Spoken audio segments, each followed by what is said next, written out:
16 June থেকে বাজারে আসার কথা ছিল রংপুরের বিখ্যাত ও জিআই স্বীকৃত হাড়িভাঙা আমের।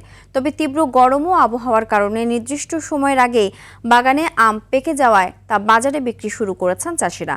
অন্যদিকে মাদারীপুরের কালকিনিতে গ্যাপ পদ্ধতিতে আম্রপালির ফলন ভালো হওয়ায় সফলতার মুখ দেখছেন স্থানীয় চাষিরা। প্রতিনিধিদের পাঠানো রিপোর্ট জানাচ্ছেন আবরার মাহি। ইউভি প্রোটেকশন যুক্ত Tibet luxury talcum powder, the next generation fragrance. তীব্র গরম আর আবহাওয়ার কারণে নির্দিষ্ট সময়ের আগে বাগানগুলোতে পাকতে শুরু করেছে রংপুরের ঐতিহ্যবাহী এই রসালো আম। ফলে লোকসান এড়াতে নির্ধারিত সময়ের আগে গাছ থেকে আম পেড়ে বাজারে বিক্রি শুরু করেছেন চাষিরা। বদরগঞ্জের পদাগঞ্জ হাটে ইতোমধ্যেই জমতে শুরু করেছে আমের বেচাকেনা। তবে হাটে কোনো আধুনিক শেড বা স্থায়ী ছাদ না থাকায় বরাবরের মতোই বিপাকে পড়েছেন ব্যবসায়ীরা। বৃষ্টির কারণে, বাতাসের কারণে অনেক আম একেবারে প্রায় পরিপক্কর কাছাকাছি আম অনেক পড়ে গেছে। আগে 8 বছর বেচেছি 2500 3000, এবার দাম বেচেছি 1500-1600। এখানে টিন শেড নাই, ভালো বেচা কেনার জায়গা নাই, রাস্তা চিকন, মানে বেহাল দশা। তবে কৃষি বিভাগ বলছে দেশের গণ্ডি পেরিয়ে সুস্বাদু এই আম এখন নিয়মিত রপ্তানি হচ্ছে বিদেশেও।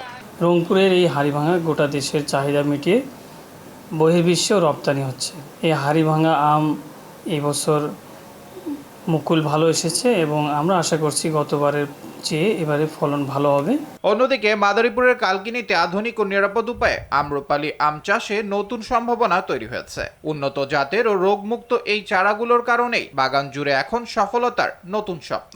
বাজার তো বিষাক্ত আমের সয়লাভ, এই জন্য যদি ভালো আম পাওয়া যায় তো এটা দামে বেশি হইলেও এটা কিনতে ক্রেতাদের কোনো থাকে না, আপত্তি থাকে না। ভাই থেকে একটা ধারণা নিতে আসছি যে কিভাবে বাগান করা যায়। সত্যি বিষমুক্ত এবং এটি আমাদের ফ্যামিলির জন্য বা আমাদের জন্য অনেক উপকারী। সম্প্রতি বাগানটি পরিদর্শন করে কৃষকদের প্রয়োজনীয় দিক নির্দেশনা দেন কৃষি কর্মকর্তারা। সম্পূর্ণ জৈব প্রযুক্তিতে বিষমুক্ত প্রক্রিয়ায় এখানে আম উৎপাদন করা হয়েছে। এখানে যে আম উৎপাদন হয়েছে সেই আমগুলো অত্যন্ত কোয়ালিটি সম্পন্ন হয়েছে। আবরার মাহি, RTV।